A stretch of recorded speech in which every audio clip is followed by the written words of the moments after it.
నెల్లూరు యాసకు ఎటకారానికి ఆనంవారు పెట్టింది పేరైతే తానేమైనా తక్కువ తిన్నానా అన్నట్లుగా ఆ నాయకుడు కూడా నెల్లూరు వెటకారాన్ని జోడించి మరీ ప్రత్యర్థులపై విమర్శలు చేస్తుంటారు. పవర్లో ఉన్నంతసేపు సవాళ్లు విసిరిన ఆ నేత పవర్ పోయాక పత్తా లేకుండా పోయారు. ఆయనపై అక్రమ మైనింగ్ కేసులు నమోదవడంతో అజ్ఞాతంలోకి వెళ్లిపోయారు. ఇంతకు ఆయన్ను పోలీసులు పట్టుకుంటారా లేదా? ఇంతకు ఎవరా నేత?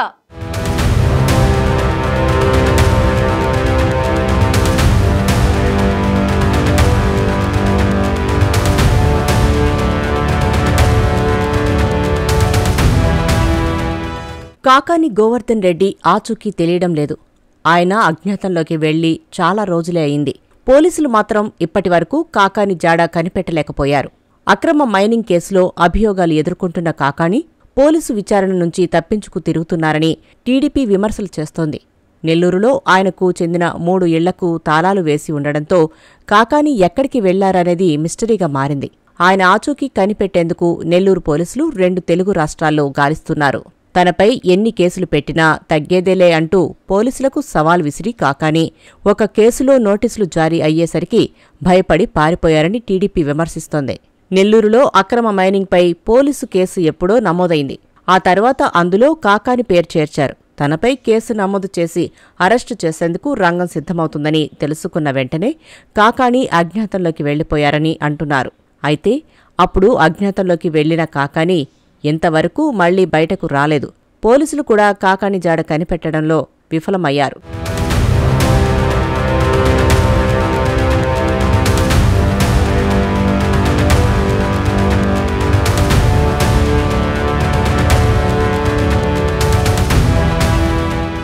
అక్రమ మైనింగు, రవాణాతో పాటు నిబంధనలకు విరుద్ధంగా పేలుడు పదార్థాలు వినియోగించారనే అభియోగాలు కాకానిపై నమోదయ్యాయి.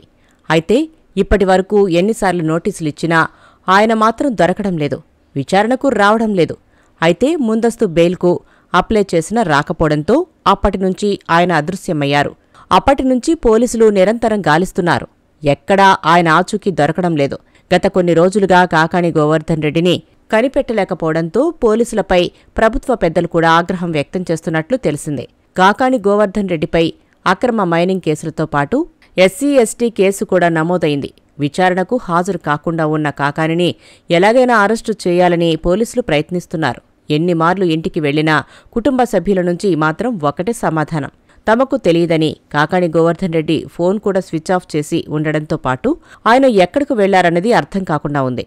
పోలీసులు అన్ని రకాలుగా నిఘా పెట్టారు. కాకాని గోవర్ధన్ రెడ్డికి సంబంధించిన సన్నిహితులపై కూడా కన్నేసి ఉంచారు. వారి ఫోన్లను కూడా ట్రాప్ చేస్తున్నారు. అయినా కాకాని గోవర్ధన్ రెడ్డి మాత్రం ఎవరికీ ఫోన్లు చేయడం లేదు. ఇలా చాలా రోజుల నుంచి పోలీసుల కళ్లుగప్పి తప్పించుకుని తిరుగుతుండడం పోలీసులకు సవాల్గా మారింది. అనుమానం వచ్చిన అన్ని ప్రదేశాల్లో వెతుకుతున్నా ఆయన ఆచూకీ ఇసుమంత కూడా దొరకకపోవడంతో ఉన్నతాధికారుల చేత చీవాట్లు తింటున్నారు. మొత్తం మీద కాకాని గోవర్ధన్ రెడ్డి పోలీసులకు చిక్కడు దొరకడు అన్న రీతిలో తప్పించుకు తిరుగుతున్నారు. అయితే దేశం వదిలిపెట్టి వెళ్లకుండా కాకాని గోవర్ధన్ రెడ్డిపై పోలీసులు లుకౌట్ నోటీసులు కూడా జారీ చేశారు.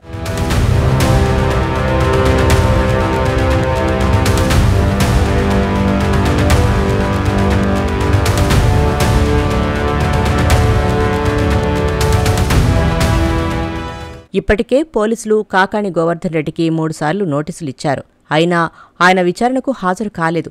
కాకాని మరో 4 నిందితులు పరారీలో ఉన్నట్లు పోలీసులు చెబుతున్నారు. వీరి ఆచూకీ కోసం ఎస్పీ కృష్ణకాంత్ నేతృత్వంలో పోలీసు బృందాలు రంగంలోకి దిగాయి. తన అనుచరులతో కలిసి విదేశాలకు 250 కోట్లకు పైగా విలువ చేసే క్వార్ట్జ్ ఎగుమతి చేసినట్లు కాకానిపై ఆరోపణలున్నాయి. ఈ నేపథ్యంలో టీడీపీ నేత సోమిరెడ్డి చంద్రమోహన్ రెడ్డి బంపర్ ఆఫర్ ప్రకటించిన సంగతి తెలిసిందే. కాకాని గోవర్ధన్ రెడ్డి ఎక్కడున్నారో తెలియడం లేదని, కాకాని ఆచూకీ చెప్పిన వారికి బహుమతి ఇస్తానని కూడా సోమిరెడ్డి ప్రకటించారు.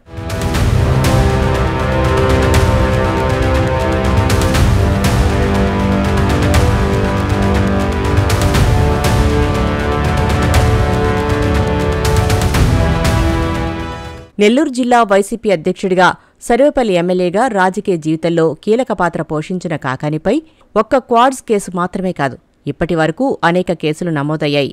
ఆయన మీద ఇప్పటివరకు 7 కేసులు నమోదైనట్లు 2024 ఎన్నికల సందర్భంగా కాకాని దాఖలు చేసిన ఎన్నికల అఫిడవిట్లో పేర్కొన్నారు. ఈ కేసులో 6 తీవ్రమైన నేర స్వభావం కలిగినవి ఉన్నాయి. ఆయన రాజకీయ ప్రత్యర్థులతో ఘర్షణలు, అక్రమ ఆరోపణలు, వివాదాస్పద చర్యల నేపథ్యంలో ఈ కేసులు నమోదయ్యాయి.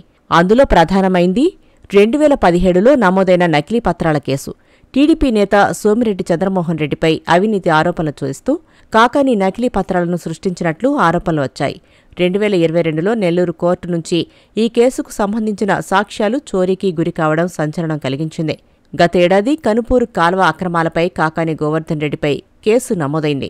నవంబర్ 2024లో సర్వేపల్లి ఎమ్మెల్యే సోమిరెడ్డి చంద్రమోహన్ రెడ్డి అవినీతిని బయట పెడతానంటూ కనుపూరు కాలువ వద్ద నిరసన చేపట్టారు కాకాని. పోలీసులు వెళ్లి ఆయనను గృహ నిర్బంధంలో ఉంచారు.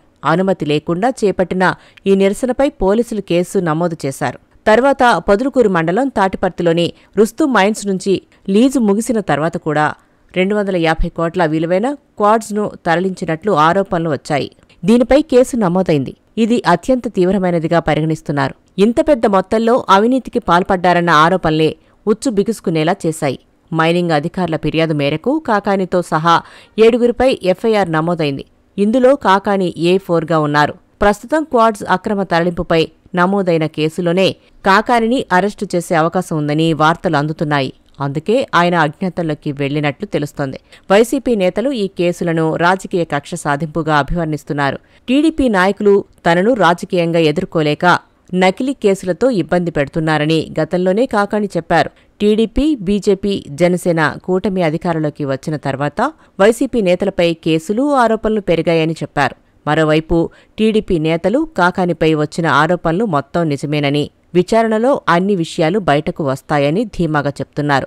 మొత్తానికి కాకాని అరెస్ట్ అవుతారన్న వార్త వైసీపీలో కలకలం రేపుతోంది. ఇప్పటికే పలువురు వైసీపీ నేతలు అరెస్ట్ అయ్యి జైల్లో ఉన్నారు. కొంతమంది బెయిల్పై బయట తిరుగుతున్నారు. ఇప్పుడు కాకాని కూడా ఆ జాబితాలో చేరే అవకాశం కనిపిస్తుంది. అతి త్వరలోనే కాకాని ఎక్కడున్నా సరే వెతికి పట్టుకొచ్చే అవకాశముందని రాజకీయ పరిశీలకులు చెప్తున్నారు.